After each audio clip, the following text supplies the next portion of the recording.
The city never sleeps, but tonight, it holds its breath. In the FBI war room, the air is thick with failure. Rain lashes against the windows, each drop a tiny accusation. Agents Carter, Ruiz, and Monroe stare at the grainy footage of the warehouse explosion. The playback is a silent, ghostly dance of fire and debris. Ruiz rewinds it, again and again, his eyes locked on the moment of ignition. A flicker on a shattered screen. The burner phone. Agent Monroe points, her voice a low growl. The explosion wasn't a timer. It was activated remotely. Carter steps back from the monitor, the reflection of the flames flickering in his eyes. Someone knew we were coming. Ruiz turns from the screen, his gaze sweeping over his colleagues. The leak isn't just possible, it's probable. It can't from inside. SWAT, or as, miles away, in the cold, sterile light of the SWAT operations bay, the smell of antiseptic and gunpowder hangs in the air. Holt sits alone, methodically cleaning the blood from his tactical gear.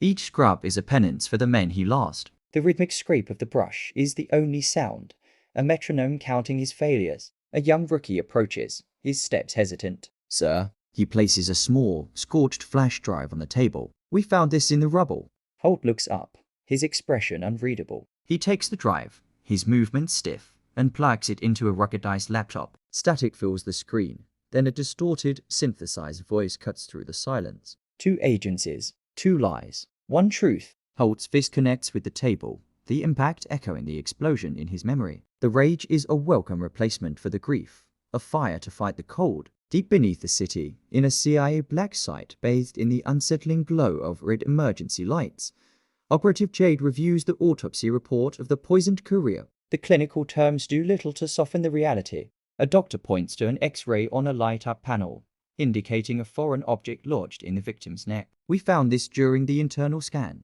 It's a microchip. From the shadows, Dr. Elara Voss emerges. Her focus is absolute as she examines the tiny piece of technology. This isn't standard government issue. She carefully extracts the chip and slots it into a secure terminal. Lines of code cascade down the screen, a digital waterfall of secrets. Elara's fingers fly across the keyboard, breaking through layers of encryption. Mafia timestamps. Coordinates. She murmurs, more to herself than to Jade. Jade leans in, her voice a sharp whisper. The ghost is using them. And us. Elara doesn't look away from the screen. He's always 2 steps ahead. Whoever he is, he's watching everything. In a penthouse high above the rain-slicked streets, Viktor Moretti and his sister Sofia watch the news broadcast of the warehouse bombing. The opulence of the room, with its dark mahogany and leather, feels suffocating. Viktor Dragov enters, his heavy presence filling the space. He doesn't waste time with pleasantries. Someone leaked our meeting coordinates to SWAT. The feds were waiting. Luca's jaw tightens. He looks at his men,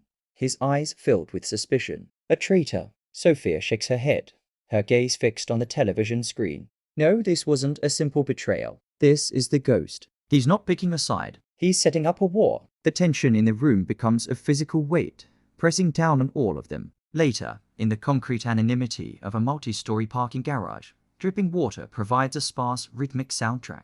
Agent Carter waits in the shadows. Headlights sweep across the damp walls as Holt's vehicle pulls in. The 2 men, leaders of their respective worlds, meet in the neutral space between them. They trade information, fragments of the puzzle they've each been given. An anonymous tip that led Holt's team into a kill box. A separate, conflicting tip that sent Carter's agents on a wild goose chase. Carter connects the pieces, the horrifying picture taking shape. He fed us different clues. He played us. Holt leans against a concrete pillar, the weight of his lost men heavy on his shoulders. He wants the FBI and SWAT to turn on each other, to tear ourselves apart while he disappears into the chaos. But he hasn't disappeared.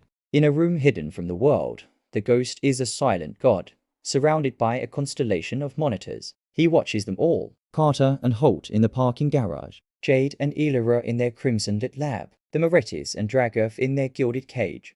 Every feed, every camera, every microphone is an extension of his will. He tracks their movements, their conversations, their rising paranoia. A faint, almost imperceptible smile touches his masked face. His voice is calm, measured, a stark contrast to the storm he has unleashed. The pieces are moving, and none of them know the board they're playing on.